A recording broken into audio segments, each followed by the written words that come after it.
reproduction.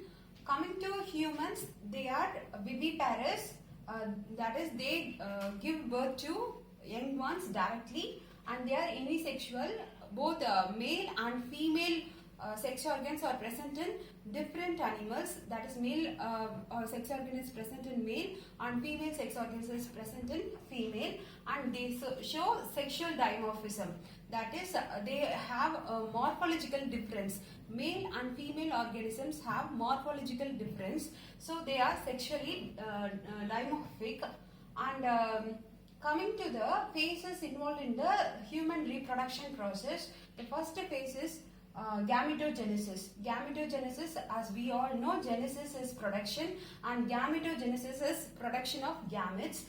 Male and female gametes are produced, and the male gamete production process is called as spermatogenesis, where sperm is produced, and the female gamete production is called as oogenesis, where egg is produced. The second phase is the transfer of gamete, that is called as insemination. The male gamete is transferred to the female sex organ, that is to the reproductive tract of the female organism, that is called as insemination. Here the sperm is transferred to the female reproductive tract, that is called as insemination, and the process is called as copulation. And the third phase is fertilization. Fertilization is the process in which the haploid male gamete, that is sperm, fuses with the haploid female gamete egg to form a diploid zygote. And fourth stage is the division phase or cleavage phase. When the diploid zygote is formed, it moves from the place of fertilization to the place of implantation. In that stage itself, it starts to divide and develop, and the process is called blastulation, where morula mass of cells is formed, which further divides and forms the definite tissues and organs, and this phase is called as cleavage phase.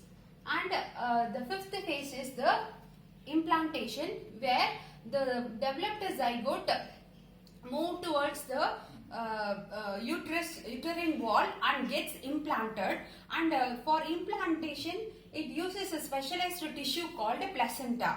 So that the process is called as placentation. Through placenta it gets attached to the uterine wall, and the process is called as placentation. And the seventh stage is the gastrulation. Gastrulation is nothing but the development of the germ layers. As we all know, we are triploblastic, that is 3 germ layers are present, and they are ectoderm, mesoderm and endoderm, from which organs develops. So gastrulation is the formation of germ layers. As we are triploblastic, 3 germ layers are formed. And eighth stage is the organogenesis. The organogenesis is the development of organ from the cell mass that is produced from the embryo. Organs are developed, and this organ system as a whole forms the organism. And parturition. Parturition is the expelling out of the developed embryo or fetus from the female organism.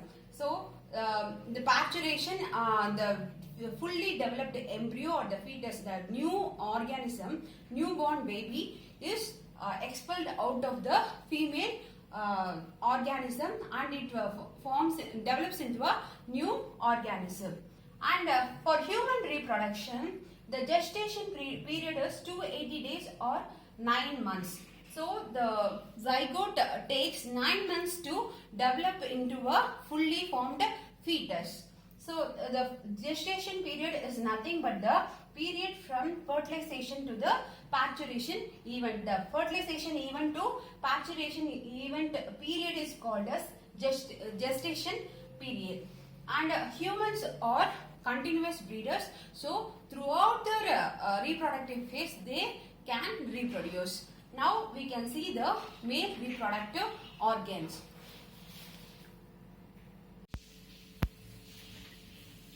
Coming to the male reproductive system consists of primary sex organ, that is testis.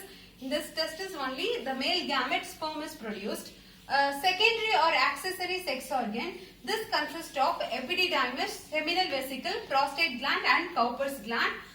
These glands constitute the secretes the protein which constitutes the semen, and ducts consist of vas deferens and urinogenital duct.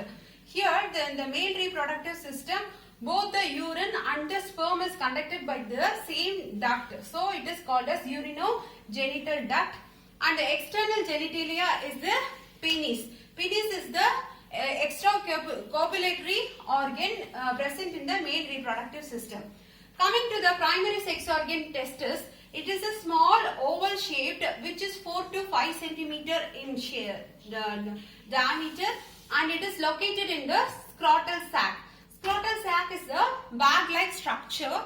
It is a pouch-like structure which holds the testis. There are a pair of testes present. 2 testes is present, and it is extra-abdominal. Why it is extra-abdominal? Why it is present outside the body means the spermatogenesis, if it has to be it has to take place in a effective way.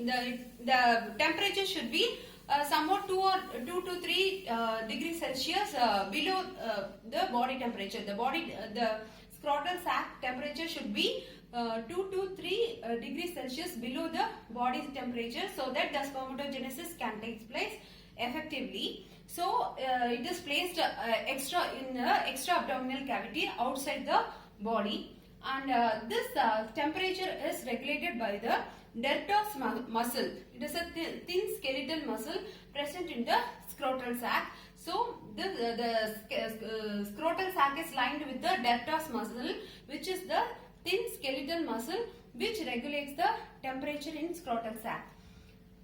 During embryonic development, the testis descends from the abdominal cavity and is fixed in the scrotal sac by the gubernaculum and spermatic cord.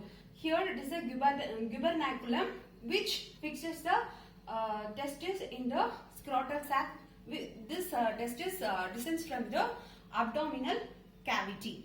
Here, this scrotal sac is connected with the abdominal cavity by the inguinal connect. This connects the scrotal sac with the abdominal cavity. And this coming to the structure of the testis is oval shaped, and it is covered with the fibrous covering called tunica albuginea. This outer covering is of 2 layers. The first layer is tunica albuginea and the second layer is tunica vaginalis. So the scrotal sac around the testis is a cavity, and this cavity is called as vaginal coelom, and it is filled with hypocele. This hypocele protects the testis from mechanical shearing, and one testis is descended below the another one in the scrotal sac, so that physical squeezing doesn't affect the testis. So one is descended downwards than the other. The epididymis is present. The secondary sex organ epididymis is present in the posterior side of the testis, and in the testis only the sperm is produced. And we will see how the inner parts of the testis.